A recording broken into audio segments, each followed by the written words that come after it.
নমস্কার, চ্যানেল রূপা মুখার্জিতে আপনাদের স্বাগত জানাই। আজকের এই ভিডিওতে আমরা কথা বলবো পশ্চিমবঙ্গ পঞ্চায়েতের প্রায় 6,500 শূন্য পদে চলা রেজিস্ট্রেশন প্রক্রিয়া নিয়ে। অনেক প্রার্থী ইতিমধ্যে রেজিস্ট্রেশন করে ফেলেছেন, আবার অনেকেই এখনও বুঝতে পারছেন না কীভাবে আবেদন করতে হবে। তাই আজকের ভিডিওতে পুরো প্রক্রিয়াটি সহজ ভাষায় স্টেপ বাই স্টেপ বুঝিয়ে দেবো। প্রথমেই বলে রাখি, এই রেজিস্ট্রেশন বিভিন্ন শিক্ষাগত যোগ্যতা প্রার্থীদের জন্য খোলা রয়েছে, অর্থাৎ অষ্টম শ্রেণী পাস, মাধ্যমিক, উচ্চ মাধ্যমিক এবং গ্র্যাজুয়েশন পাস প্রার্থীরাও বিভিন্ন পদের জন্য আবেদন করতে পারবেন। এসসি, এসটি এবং ওবিসি প্রার্থীদের জন্য বয়সের ছাড়ও রয়েছে। অনেক ক্ষেত্রে সর্বোচ্চ বয়সসীমা 44 বছর পর্যন্ত রাখা হয়েছে। এবার আসি রেজিস্ট্রেশন প্রসেসে। প্রথমে আপনাকে অফিসিয়াল পোর্টালে যেতে হবে। সেখানে ক্যান্ডিডেট লগ ইন এবং রেজিস্টার নাও অপশন দেখতে পাবেন। নতুন প্রার্থীদের রেজিস্টার নাওয়ে ক্লিক করতে হবে। এরপর আপনাকে মোবাইল নম্বর, ইমেল আইডি এবং নাম দিতে হবে। মনে রাখবেন, মোবাইল নম্বর এবং ইমেল সক্রিয় থাকতে হবে, কারণ ভবিষ্যতে সমস্ত ওটিপি এবং তথ্য সেখানেই আসবে। এরপর একটি শক্তিশালী পাসওয়ার্ড তৈরি করতে হবে, যেখানে capital letter, small letter, number এবং স্পেশাল ক্যারেক্টার থাকবে।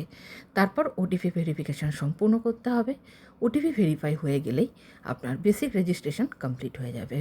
এরপর পার্সোনাল ডিটেলস দিতে হবে, যেমন নাম, বাবার নাম, মায়ের নাম, জন্ম তারিখ, আপনার জেন্ডার, ক্যাটাগরি, ঠিকানা, মোবাইল নাম্বার। এরপর এডুকেশন কোয়ালিফিকেশান সেকশানে গিয়ে শিক্ষাগত যোগ্যতার তথ্য পূরণ করতে হবে। যদি মাধ্যমিক যোগ্যতায় আবেদন করেন তাহলে মাধ্যমিকের তথ্য দিন। উচ্চ মাধ্যমিক বা গ্র্যাজুয়েশন যোগ্যতায় আবেদন করলে সেই অনুযায়ী মার্কশিট ও সার্টিফিকেট আপলোড করতে হবে। এরপর আইডেন্টিটি প্রুফ আপলোড করতে হবে। Aadhaar card, voter card, driving licence অথবা পাসপোর্ট ব্যবহার করা যাবে। প্রয়োজন হলে কাস্ট সার্টিফিকেট বা ডিসেবিলিটি সার্টিফিকেট আপলোড করতে হবে। সব তথ্য পূরণ করার পর প্রিভিউ অপশানে গিয়ে ফর্মটি ভালোভাবে দেখে নিন, কারণ ফাইনাল সাবমিটের পর অনেক তথ্য আর পরিবর্তন করা যাবে না। এরপর ফাইনাল সাবমিটে ক্লিক করলেই আপনার রেজিস্ট্রেশন সম্পূর্ণ হবে। ভবিষ্যতে নতুন নিয়োগ বের হলে সেই লগ ইন আইডি দিয়েই আবেদন করতে পারবেন।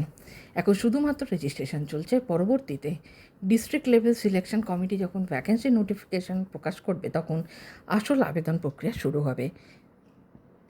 তাই নিয়মিত অফিসিয়াল পোর্টালে নজর রাখুন এবং ভুল তথ্য থেকে বিরত থাকুন। ভিডিও ভালো লাগলে লাইক, শেয়ার অবশ্যই করবেন। কোনো প্রশ্ন থাকলে কমেন্টসের মাধ্যমে জিজ্ঞাসা করতে পারেন। আমি যথাযথ সাহায্য করার চেষ্টা করব। চ্যানেল সাবস্ক্রাইব করতে ভুলবেন না। সকলে ভালো থাকবেন। ধন্যবাদ। নমস্কার।